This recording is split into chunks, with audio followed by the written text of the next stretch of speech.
এটাই Makhdum Shah রহমতুল্লাহর আস্তানার main gate. এটা main road. এই রোড থেকে একদম ডান দিকে মখদুম শাহ রহমতুল্লাহর আস্তানা।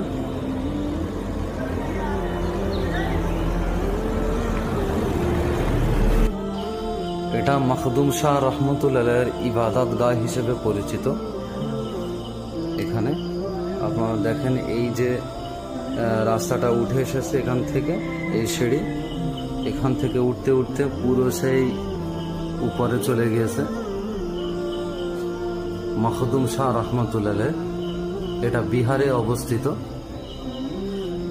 এখানে একটা জিনিস আপনাদের দেখাই একটু, যে এখানকার একটা খাদেমের মুখ থেকে এক্ষুনি শুনলাম যে মখদুম শাহ রহমতুল্লাহ যখন এখানে এসেছিলেন তখন খিজির আলাইহিসসালাম এসেছিল ওনার সাক্ষাতে।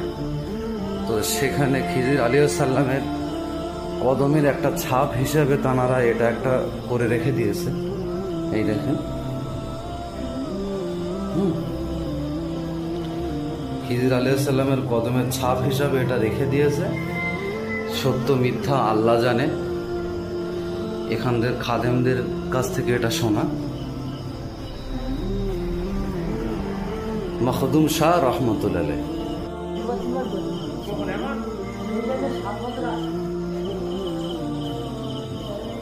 একটা পাহাড়ের অবস্থাটা দেখেন।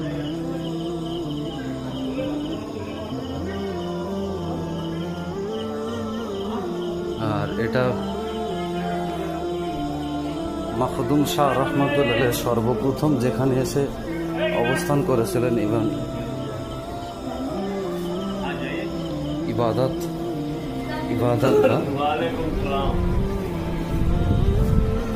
মখদুম শাহ রহমতুল্লাহ এখানে সর্বপ্রথম ইবাদতগাহ। আপনাদের ভিতরটা একটু দেখাই।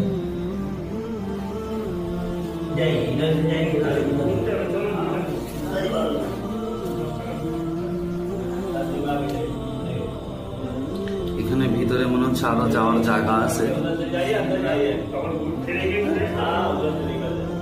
সব জায়গার ভিতরের ভিডিও করতে যায় না। এখানকার খাদেমরা যখন ইজাজত দেয় তখন ভিডিওটা করা যায়, না তো বাইরে থেকেই করতে হয়। এটা মখদুম শাহ রহমতুল্লাহের ইবাদত গাহ হিসেবে পরিচিত। সর্বপ্রথম এখানে এসেই উনি স্থায়িত্ব হয়েছিলেন।